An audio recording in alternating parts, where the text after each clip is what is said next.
Alright, hi guys. So, I'm going to talk with you guys a little bit while I make some pancakes.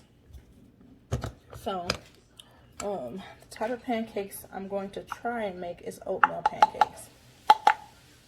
So, while I'm doing that, there's something I want to share with you guys because I didn't share it with you guys before. I mentioned it in my last video, but I did not talk about that yet. So, I'm going to talk about my VSG surgery.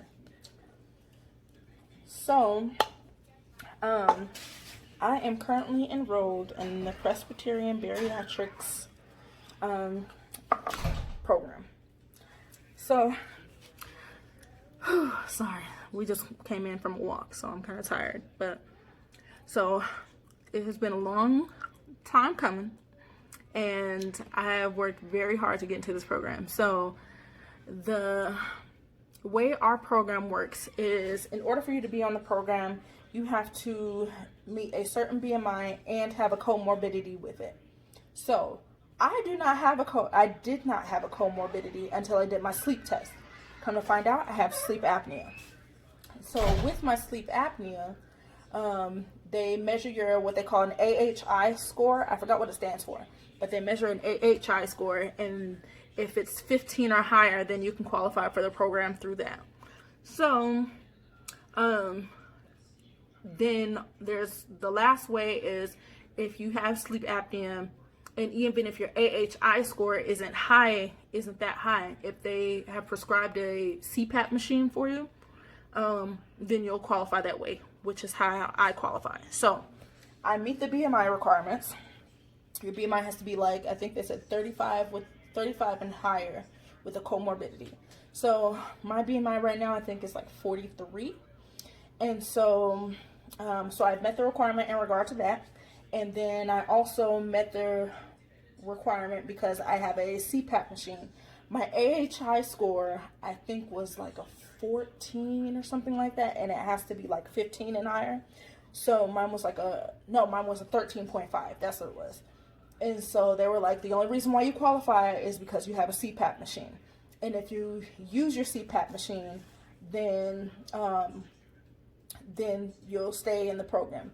But what some people do is like they'll get the diagnosis, they'll use the CPAP machine until their first nutrition class, and then they'll go turn it in and say, that's how I got into the program. So with this, so they've changed it so that way it's like you have to use it through the duration of the program, or else you will get booted out of the program and you have to find somewhere else to get your surgery done.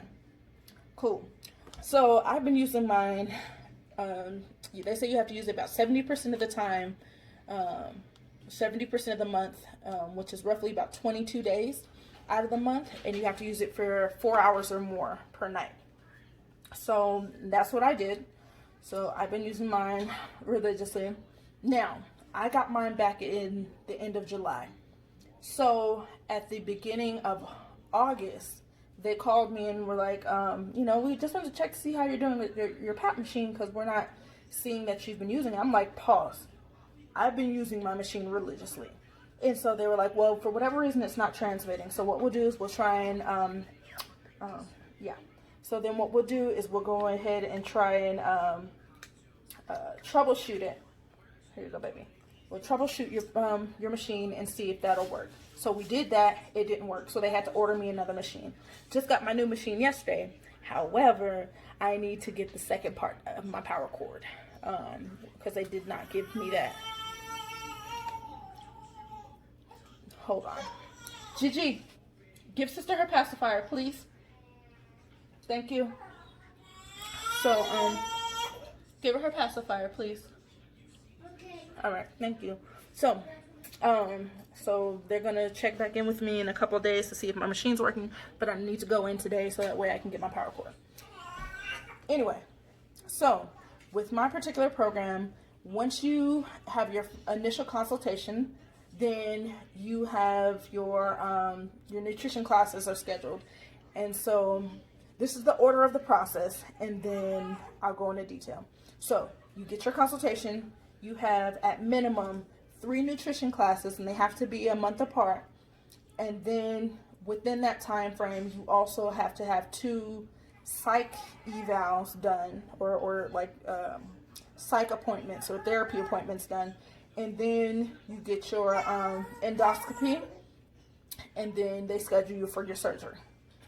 So for me, now the one thing is about the nutrition classes, when they schedule your nutrition classes, they say at minimum you have to have 3 classes. However, depending on how compliant you are with the instructions that you're given at your nutrition classes, they'll extend it out. I think they said for every goal you don't hit is like 2 weeks added or something like that to your process. And so right now, so I just had my 2nd nutrition class today, and then I have my 3rd one actually scheduled for the end of the month, surprisingly. So I don't know if the whole 30 days exactly is like just a rough estimate, or if they've kind of, you know, been more lenient with it because of COVID and stuff like that. I don't know, but I'm just thankful. So now, as you guys know, I'm having my breast reduction on October 13th. So that's like in 5.5 weeks.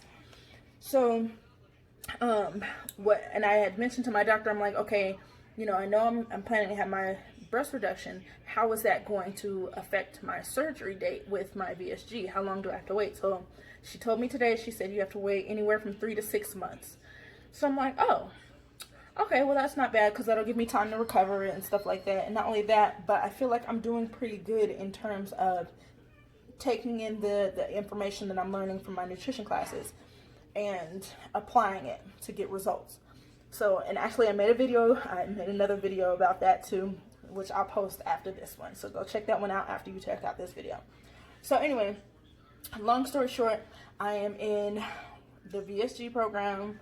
I am on schedule to get my surgery. At this point, if all goes according to plan, I'll be getting it by either January or February, which is fine with me. It gives me time. And to be honest, like, the skills that I'm learning in the nutrition classes, I might not even go through with the surgery at the end of all this. I mean, don't quote me on that.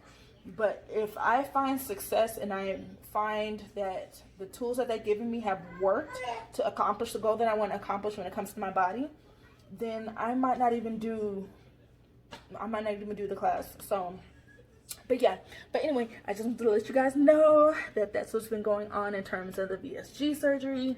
Let me know if you have any questions, and go check out my other video, okay? All right, I'll talk to you guys later. I know I didn't get around to my pancakes, but I can't multitask, so I don't know who I thought I was playing trying to do 2 things at once. But I'm about to get to those pancakes now. Anyway, I'll talk to you guys later. Bye.